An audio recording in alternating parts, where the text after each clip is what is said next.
Coach, any changes to your lineup here tonight? No. Starting goaltender? Gus will go. Just do you feel comfortable with him in goal and based on what he did against Dallas previously? Well, yeah, I mean, he's given us some really good starts back from last year, and obviously he's familiar with these guys. I thought he had a really good game against them the last time we played them. So, we're gonna go with that hunch, and I think all of our goalies are capable, and it's his turn. What made you successful, or what did you do that was successful against Dallas October 17th? Well, we went with them physically. They're a big physical team, and we have got to be able to bang with them to create some space for ourselves and be heavy in their zone. If you're not, they're big and they're heavy and they can have their way with you. So when that puck drops tonight, we got to be willing to bang. Should we expect Dylan Gambrell to be in the lineup tonight? Yes, he'll play his first game for us. I mean, he's had a couple practices now, two in a morning skate here, so he's had plenty of to know our systems. I think he looks comfortable out there. I think he looks good on the penalty kill, so he'll get his chance tonight. DJ started pregame road trip tonight. Just how crucial is the first 10 minutes of tonight's game? Well, first 6, you get to the first TV timeout, feel comfortable, everyone gets a shift or two.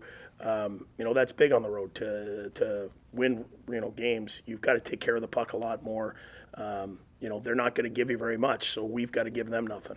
Obviously, a lot of video work goes into it, but now on the road, having that, not getting the last change, kind of how does that kind of, with your young team kind of get going here, start a road trip? Well, everyone has to defend, and if they put their top line out against you, you're going to have to show that that you can play and play away from the puck. And I think we're a little more balanced that way right now, because if you can't, then it's going to limit your ice time, and I'm going to have to overplay certain lines. So everyone's going to get a chance here on the road, and we'll see how we respond.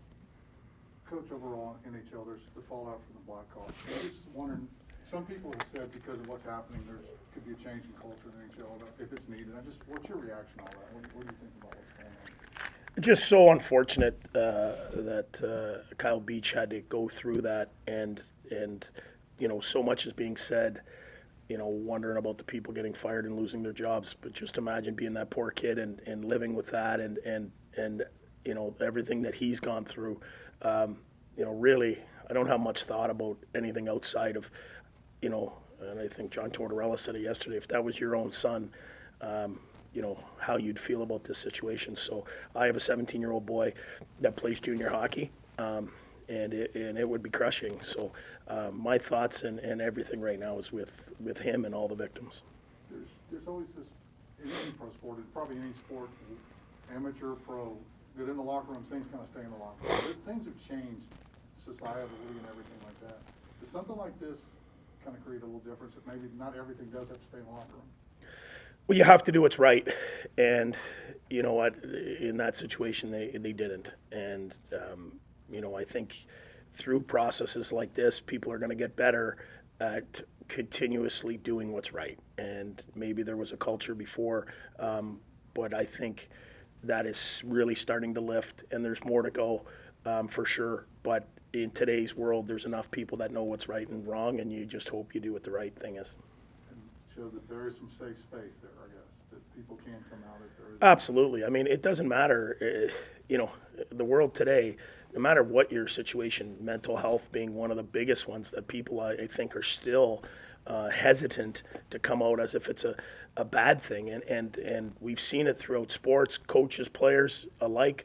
They're suffering in silence, and it should not be an issue. And we're getting better at it, but there's still plenty to go. There should not be an issue if a guy is struggling with mental health. He should be able to go to the coach, go to the trainer, go to the general manager, and get the help he needs without ever being frowned upon. And I think we're getting better. We're getting closer to that, but we're not there.